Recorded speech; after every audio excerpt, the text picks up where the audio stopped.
नमस्कार मेरे प्यारे दोस्तों, कई बार ऐसा होता है कि हमें अपनी भावनाओं को दूर रख के कुछ ऐसे काम करने होते हैं जो हमारे परिवार के लिए और स्वयं हमारे लिए भी हितकारी होता है,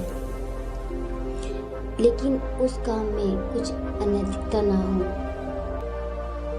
दोस्तों, परिवर्तन संसार का नियम होता है और जो इंसान इस बात को समझ जाता है ना, उसे तरक्की करने से कोई नहीं रोक सकता। लेकिन जो इंसान पुराने रीति रिवाजों रूढ़िवादिता में जीता है, बेमतलब की बात को पकड़ के अपने ही नुकसान कर लेता है, वो इंसान न तो अपने परिवार का भला कर सकता है, न तो अपना। और बाद में वो कहावत है ना, अब पछताए होत क्या जब चिड़िया चुग गई खेत, बस वही बात सिद्ध हो जाती है। तो दोस्तों, एक बार की बात है, एक गांव में एक किसान रहता था। उसके 4 बेटे थे। उस किसान के पास काफ़ी ज़मीन थी और सभी लड़के अपनी अपनी ज़मीनों पे खेती किया करते थे। परिवार बहुत बड़ा था। वो लोग जितना मेहनत करते थे उतना उन्हें मिलता नहीं था, क्योंकि खेत में पानी भी कम आता था और किसानों को तो मौसम की मार भी झेलनी पड़ती है, जिसके कारण खाने तक के लाले थे। तो बच्चों को पढ़ाने की बात तो दूर की है, अगर इस बीच कोई बीमार हो जाता तो गरीबी में आटा गीला जैसी बात हो जाती थी। परिवार बहुत बड़ा था, जिस कारण आपसी लड़ाइयाँ भी बढ़ती ही जा रही थी।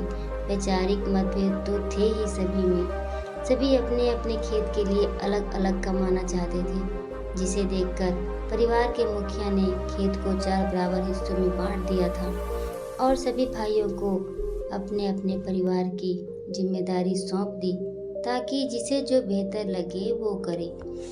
अकाल की स्थिति थी, ऐसे में चारों परिवार दुखी थे। तभी एक उद्योगपति गांव में आया। उसने इन चारों भाइयों के सामने एक प्रस्ताव रखा, जिसमें उसने इनकी जमीन मांगी और बदले में जमीन की कीमत के साथ परिवार के जो भी सदस्य काम करना चाहते हैं उन्हें नौकरी का वादा किया।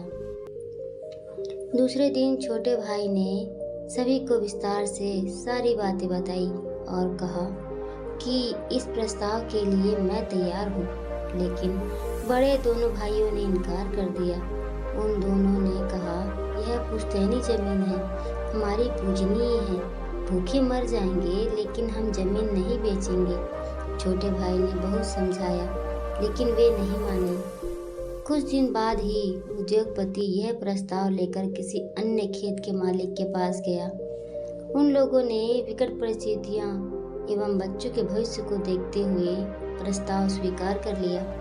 कुछ समय बाद उस जमीन पर एक उद्योग बना, जहां कई ग्रामवासियों को नौकरी मिली। साथ ही उस जमीन मालिक को जमीन की कीमत और उसके बच्चों को नौकरी भी मिली, जिससे उन लोगों ने अपना अन्य कारोबार भी शुरू कर लिया और दूसरे शहरों में जमीन भी खरीद ली और उनका जीवन सुधर गया। उन्होंने एक बड़ा सा बंगला भी बनवाया, जिसमें बाग को संभालने का काम वो चारों करते थे, जिन्हें पहले उद्योग का प्रस्ताव उस उद्योगपति के द्वारा दिया गया था। एक दिन वो उद्योगपति उस घर में आया और उसने इन चारों को देखकर पहचान लिया और पूछा, कैसा चल रहा है भाई?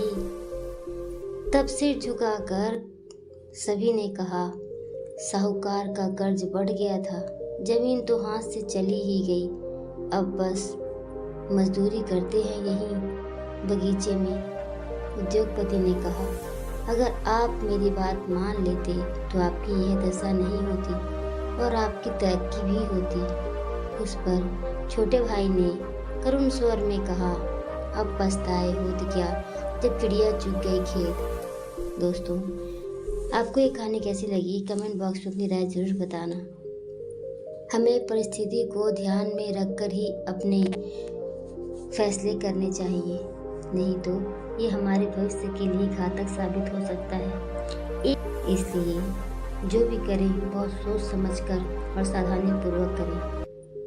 Thank you so much for watching this video, my dear friends. Take care of yourself. keep learning, be happy, stay healthy, stay safe, and love you all, guys.